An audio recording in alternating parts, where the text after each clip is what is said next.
Okay, my name's Chris Pennington. I work for the National Exercise Referral Scheme and I'm the coordinator for Newport. I'm part of the post-COVID rehabilitation team that you see around us now. This is our second cohort of patients coming through, and these patients have all been seriously ill in hospital requiring some form of ventilation.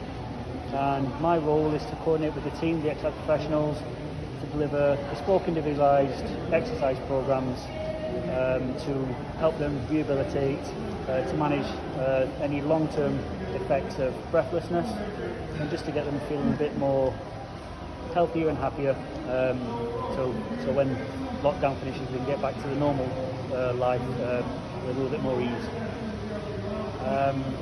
The exercise referral team that I'm part of, unfortunately we were suspended during the pandemic. We're hoping to starting back again shortly, and our main aim is to help any patients with any conditions, be it just weight management issues, mental health conditions, through to the more severe spectrum, so COVID rehab, cardiac rehab and pulmonary rehabilitation. We give bespoke individualised exercise programmes to those patients while working alongside our Narran Cleven Health Board colleagues, so that they can rehabilitate themselves and get back out into the community as healthy as possible.